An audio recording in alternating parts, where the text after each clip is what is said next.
Hello friends, आज हम हिंदी शिक्षण विधियों के अंतर्गत पढ़ेंगे मांटेसरी विधि। ठीक है। देखिए, इस विधि की खोजकर्ता कौन थे, तो उनका नाम था मारिया मंटेसरी। और ये पॉइंट बहुत मोस्ट इन पॉइंटों को आप जरूर याद रखना, चाहे कोई भी विधि हो, कि उसके खोजकर्ता कौन है। तो कौन थे इसके? मारिया मंटेसरी इसके खोजकर्ता थे। और वो कहाँ की थी? इटली की थी। इन्होंने 3 से 6 साल तक के बच्चों को सिखाने के लिए यह इटली में एक विद्यालय स्थापित किया था, जिसे कि बालघर कहा गया। ठीक है। इन्होंने कहाँ पर विद्यालय स्थापित किया था? इटली में किया था। और कितने साल के बच्चों के लिए था? 3 से 6 वर्ष तक के बच्चों को सिखाने के लिए इन्होंने इटली में एक विद्यालय की स्थापना की, जिसे किस नाम से जाना जाता था? बालघर के नाम से जाना जाता था इसे। मारिया मंटेसोरी के अनुसार शिशु की ज्ञानेंद्रियां ज्ञान का मार्ग होती हैं। ठीक है। मारिया मंटेसोरी उनका क्या मानना था? उनका मानना था कि शिशु के ज्ञान का मार्ग उन्होंने क्या बताया है? ज्ञानेंद्रियां।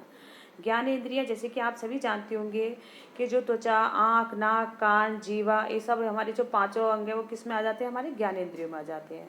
तो उन्होंने ज्ञान का मार्ग किससे बताया है? ज्ञानेंद्रियों का। इस पॉइंट को याद रखना कि मारिया मंटेश्वरी के अनुसार ज्ञान का मार्ग क्या है? ज्ञानेंद्रियां है। अतः इस विधि का मुख्य उद्देश्य विद्यार्थियों की ज्ञानेंद्रियों और कर्मेंद्रियों का विकास करना था। ठीक है। मारिया मंटेसोरी के अनुसार उनकी इस विधि का, जो मंटेसोरी विधि है, उसका मुख्य उद्देश्य क्या था? विद्यार्थियों की ज्ञानेंद्रियां और कर्मेंद्रियों का विकास करना था इसका।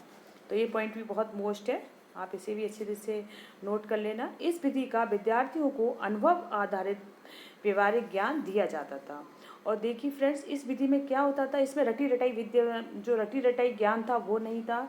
इस विधि के अंतर्गत विद्यार्थियों को अनुभव पर आधारित, ठीक है, उन्हें अनुभव पर आधारित जो व्यवहारिक ज्ञान था वो उसे उन्हें दिया जाता था।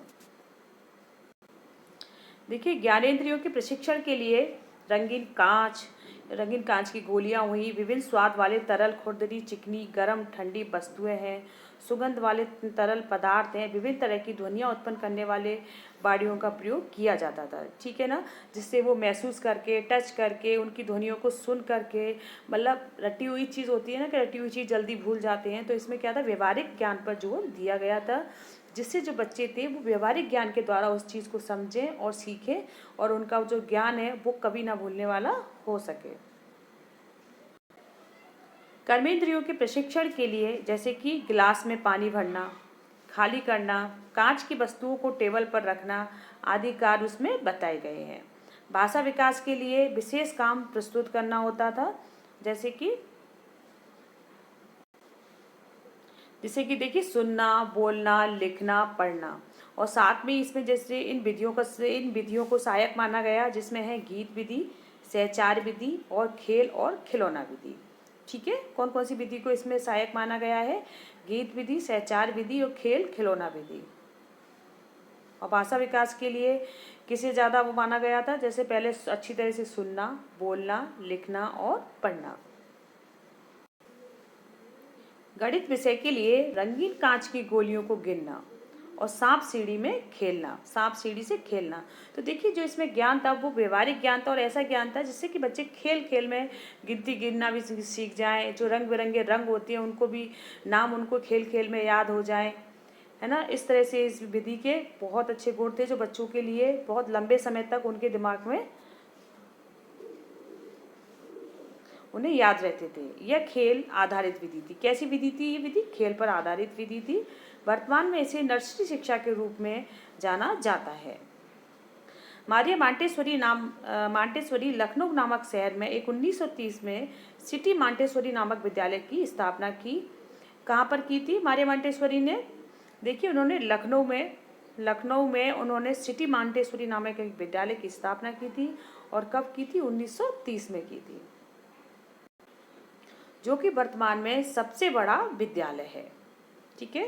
तो फ्रेंड्स, इसमें जो भी पॉइंट लिए हैं वो सब बिल्कुल ये मान लीजिए, जैसे मांटेश्वरी विधि के एक एक की पॉइंट हैं। अगर इस विधि में से कोई भी क्वेश्चन आएगा तो आप यकीन मानिए इससे बाहर आपको क्वेश्चन नहीं जाएगा।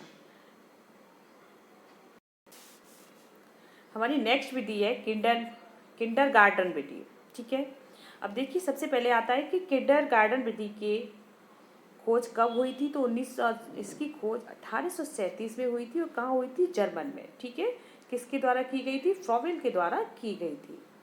ठीक है फ्रेंड्स, अगर किंडरगार्टन विधि का ये आता है कि किंडरगार्टन विधि की खोज कब की थी तो किसने की थी, तो देखिए फ्रॉवेल ने की थी और 1837 में जर्मनी में की थी।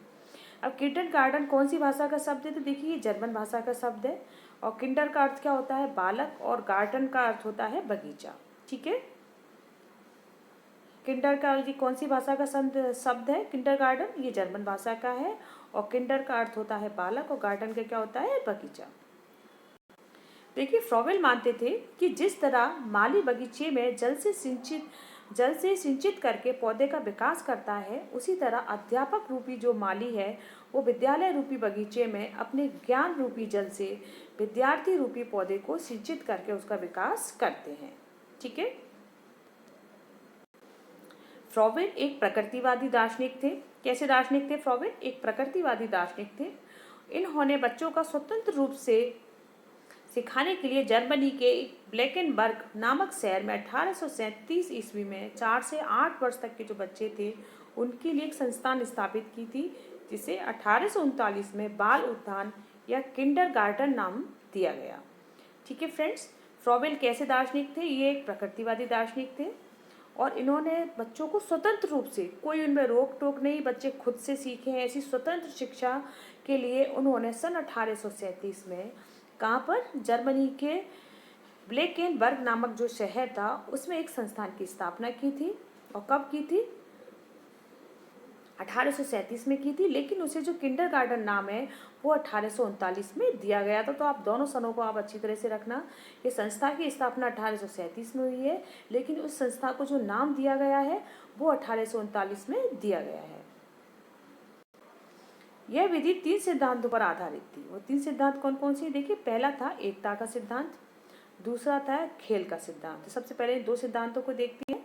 पहला देखते हैं हम एकता का सिद्धांत। इसके अंतर्गत क्या था कि विद्यार्थियों को सामूहिक रूप से सीखने के लिए प्रेरित किया जाना चाहिए, जिससे कि उनमें एकता का विकास हो। ठीक है, फ्रॉवेल मानते थे कि विद्यार्थियों में, बच्चों में एकता का सिद्धांत बहुत ज़रूरी है और इसके लिए विद्यार्थियों को सामूहिक रूप से सिखाने के लिए प्रेरित किया जाना चाहिए, क्योंकि जब बच्चे सामूहिक रूप से सीखेंगे तो उसमें किसका विकास होगा? एकता का विकास होगा उसमें।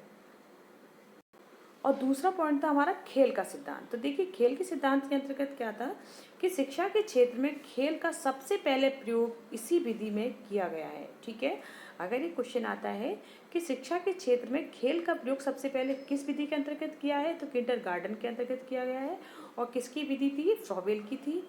विद्यार्थियों को खेल के माध्यम से शिक्षा प्रदान की गई थी इसमें, जैसे कि अंत्याक्षरी।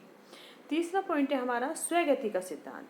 तो देखिए स्वगति के सिद्धांत के अंतर्गत क्या है? स्वगति के सिद्धांत को मान्यता इसी विधि के अंतर्गत मिली है। ठीक है ना, जिस विधि के अंतर्गत मिली है स्वगति के सिद्धांत को? किंडरगार्टन विधि के अंतर्गत। इसमें क्या था कि विद्यार्थियों को स्वयं की गति से सीखने का अवसर प्रदान किया गया था इसमें। और इस विधि के 3 उद्देश्य थे। 3 उद्देश्य कौन कौन से थे? देखिए पहला उद्देश्य था विद्यार्थियों में गीत गति रचना का विकास करना। पहला उद्देश्य क्या था? गीत गति व रचना का विकास करना। दूसरा था कि दंड का विरोध किया गया इस विधि में पूरी तरह से, और विद्यार्थियों को हर एक अच्छे कार्य करने पर उसे उपहार दिया जाता था। ठीक है, गीत गति व रचना का विकास करना, दंड का पूरी तरह से विरोध किया गया है और विद्यार्थियों को उनके हर एक अच्छे कार्य पर उन्हें एक गिफ्ट दी जाती थी, जिससे बच्चे मोटिवेट हों और अच्छे कार्य वो करें। देखिए इस विधि में 20 तरह के उपहारों का उपयोग किया जाता था। कितने प्रकार के? 20 तरह के जो उपहार थे उनका इसमें प्रयोग किया गया है। इस विधि में समय सारणी को अनिवार्य नहीं माना गया है। यदि आवश्यक हो तो 2 पारियों के लिए समय सारणी निर्मित की गई थी। मतलब इस विधि में कोई रूल, कोई नियम को नहीं माना, बच्चों को पूरी तरह से स्वतंत्र शिक्षा पर इसमें जोर दिया गया था। कोई समय सारणी का ऐसा नहीं था कि नहीं ये तो तुम्हें कंपलसरी है, तुम्हें माननी होगी। बच्चों के लिए एकदम स्वतंत्र एजुकेशन थी। और देखिए प्रथम पारी में जैसे बताया था अभी 2 पारियों में डिवाइड कर दिया जाता था। तो देखिए प्रथम पारी में बच्चों को शिक्षा प्रदान करनी चाहिए, जिसमें प्रत्येक कालांश की अवधि 20 से 25 मिनट की होती थी और द्वितीय पारी के स्वतंत्र रूप से खेलने का अवसर प्रदान करना चाहिए, जिससे कि गीत गति व रचना का विकास हो सके। ठीक है ना। इसमें 2 पारियों में कर दिया गया था। इसमें था कि जो प्रथम पारी में जैसे कि कालांजोर के पीरियड होते थे उनकी टाइमिंग 20 से 25 मिनट की होती थी, और जो सेकंड पारी थी उसमें उनको बच्चों को स्वतंत्र रूप से खेलने की आज़ादी थी। पूरी तरह से कोई पढ़ने का वो नहीं था कि इस समय तुम खेलिए, खेलने का अवसर प्रदान किया जाता था, जिससे कि उनमें गीत गति और रचना का विकास हो सके। सहायक सामग्री का विश्व में सबसे पहले प्रयोग इसी विधि में किया गया था।